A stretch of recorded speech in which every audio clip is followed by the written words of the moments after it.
வருகின்ற பாராளுமன்ற தேர்தலில் நான் போட்டியிடுகிறேன். எனது பெயர் தளபதி முருகன். நான் தலைவருடைய மன்றத்தில் 40 வருஷமாக மன்றத்தில் செயல்பட்டு வந்து கொண்டிருக்கேன். இப்போ மாவட்ட துணை செயலாளராக இருக்கேன். இப்போ எனக்கு இந்த 40 வருஷத்துக்கு நான் என்ன செய்ய போகிறேன் அப்படின்னு நினச்சேன்.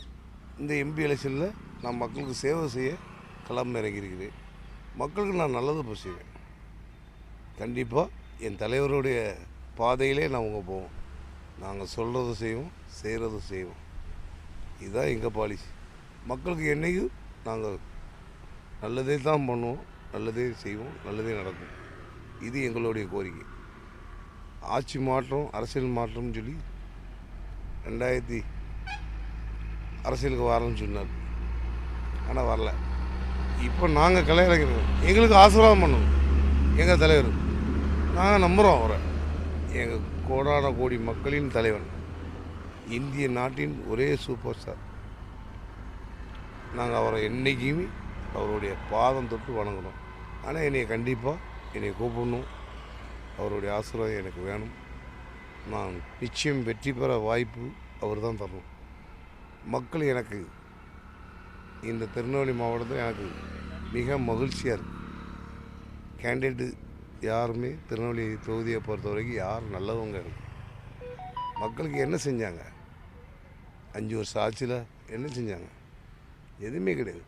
ஆனால் நான் வெற்றி பெற்றால் நிச்சயம் மத்திய அரசில் உறுதியோடு வீட்டுக்கு ஒரு ஆண்மகனையோ ஒரு பெண்மகனையோ நான் வேலை வாய்ப்பை உருவாக்கி கொடுப்பேன்.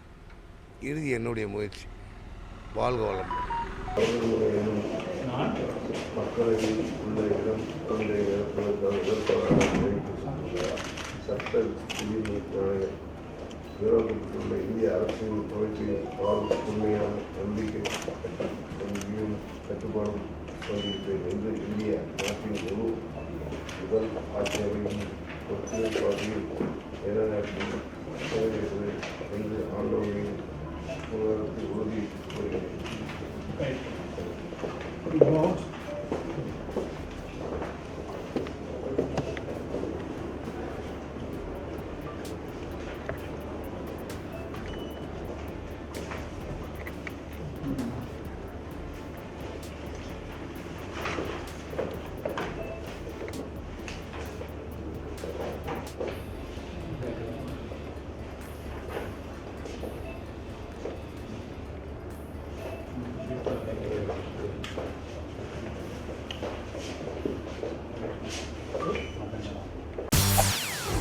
செய்திகளை உடனுக்குடன் தெரிந்து கொள்ள உடனே சப்ஸ்கிரைப் பண்ணுங்க.